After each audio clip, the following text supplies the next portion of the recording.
sem sombra de dúvida, o que eu acho mais interessante nesse contexto de análise, sei lá, análise de vida, análise, enfim, a gente sempre tenta impor, né, a nossa condição como aquela condição verdadeira, a condição que mais reflete a realidade, né? Seja, vamos dizer, a gente vai para a política esquerda e direita, a gente vai para a sociedade normal, civil, a gente vê rico e pobre, enfim, sempre tem esses dois lados, essa polarização, né? E a gente, o lado, sempre tenta impor o outro lado como a melhor verdade ou a verdade real, enfim. O que eu acho interessante é que às vezes a gente não olha nem pro vizinho e nem pra gente, né? Você pode ver, tem várias ruas, na mesma rua, cada um tem uma realidade diferente. E seja financeira, espiritual, almática, já que a gente está falando de espírito também, né? Então, por que a sua é a real, é a que mais reflete? Por quê?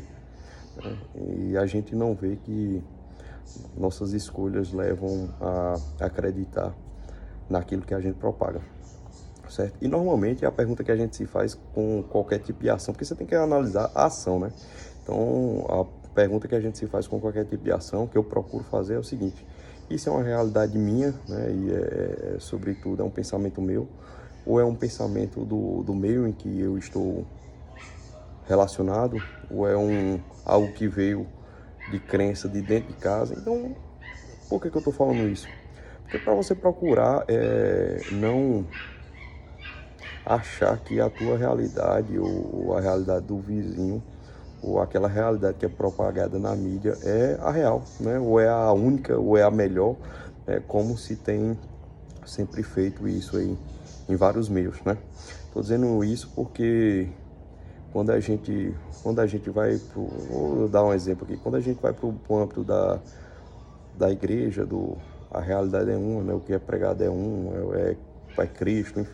Quando a gente vem para o meio do empreendedorismo, a gente normalmente é polarizado, né? A gente tem uma realidade tal, o meio da CLT é uma ou outra. Então, assim, essa realidade na qual você vive, na qual alguns milhares de pessoas vivem, né? E eu estou dizendo seja CLT, seja empreendedorismo, é a total, né? Vamos dizer, não é do meio da igreja, mas tem algumas milhares de pessoas que frequentam a igreja, sim, é a total, né? Então, assim, por que é necessário esse tipo de pensamento? Porque senão, às vezes, a gente se torna muito intolerante até mesmo com aquilo que acontece, né? A vida, ela parece clichê, mas a vida, ela é vivida.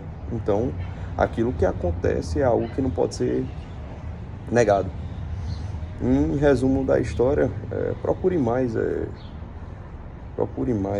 entender, claro, que alguns cenários são bem fechados para indivíduos do meio, né? Então, mas procure mais entender se aquilo que molda a tua realidade é teu ou então é algo que foi imposto, ou é igual algo do que você viveu. Por quê? Né? Eu vou dar o meu exemplo, eu procuro aqui seguir nas redes sociais pessoas que tenham um posicionamento diferente do meu. Por quê? Porque me ajudam a enxergar coisas fora da minha bolha, entendeu? Então é isso, principalmente a gente para entender quais as dificuldades a gente pode procurar resolver. Beleza? Não sei se fez sentido para você esse vídeo, mas eu senti no coração de falar sobre isso. Eu espero que de alguma maneira possa ter aberto um pouco os teus pensamentos para esse tipo de assunto. Tamo junto.